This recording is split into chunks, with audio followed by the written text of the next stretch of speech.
मौलाना साहब जो YouTube channel ज़रूर subscribe कनि।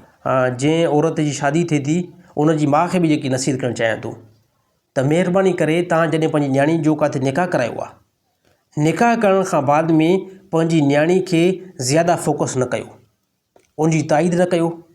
जेकॾहिं अगरि उनजो घर बनाइणो आहे, मूंखे 100 जी तादाद में न बल्कि 1000 जी तादाद में मूंखे मालूम थियो त काफ़ी असांजे सिंध जे इलाइक़े जे अंदरि काफ़ी औरतुनि पंहिंजी न्याणियुनि जो घर ख़राबु कयो इन ई बेस ते त मुंहिंजी न्याणी हिते ॾुखी आहे, मुंहिंजी न्याणी खे घर में ज़्यादा कमु आहे, मुंहिंजी न्याणी खे राति जो लेट सां सुम्हारियो थो वञे, मुंहिंजी न्याणी खे घटि वधि ॻाल्हायो थो वञे, मुंहिंजी न्याणी सां उनजो मुड़ुसु जेको आहे सही नथो हले।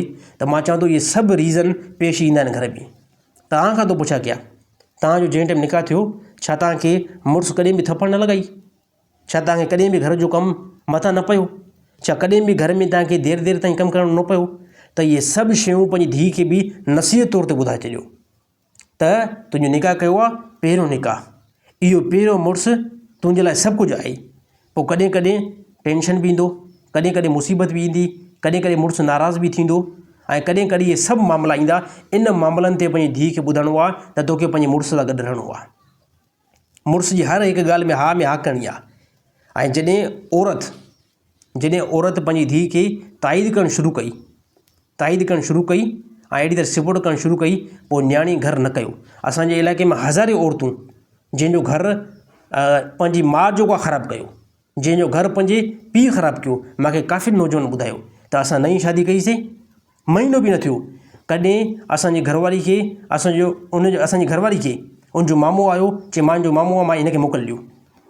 कॾहिं हिनजो पीउ आयो त हिनखे जेको आहे मोकिलियो, कॾहिं हिनजी माउ आई हिनखे मोकिलियो, कॾहिं हिनजो भाउ आयो त मुंहिंजी भेण खे मोकिलियो, कॾहिं औरत जो चाचू आयो हिनखे मोकिलियो। त नौजवान बि परेशान थींदो। त शादी खे कुल महीनो थियो आहे, कॾहिं मुंहिंजी घरवारी जो मामो थो अचे, कॾहिं चाचो थो अचे, कॾहिं भाउ थो अचे, कॾहिं उनजो पीउ थो अचे, कॾहिं उनजी माउ थी अचे। त हे आहे छा मसइलो? त मां निकाह कयो आहे, मां चयुमि त इहा मुंहिंजी घरवारी मुंहिंजे घर खे बनाईंदी, मुंहिंजी घरवारी मुंहिंजे घर खे सेट कंदी ऐं असां हिकु बहितरीनु ज़िंदगी गुज़ारींदासीं। त हे त असांजे घर करणु छॾनि नथा। ऐं जेके मां ॻाल्हियूं कयूं इहे हक़ीक़त में आहिनि। त न्याणी जो निकाह करण खां बाद में बार बार उनखां मोकल न वठायो, बार बार उनजे मामे खे न चओ त तूं वञी करे उनखे पंहिंजे घर वठी वञु, उनजे चाचे खे न चओ त तूं उनखे पंहिंजे घर वठी वञु।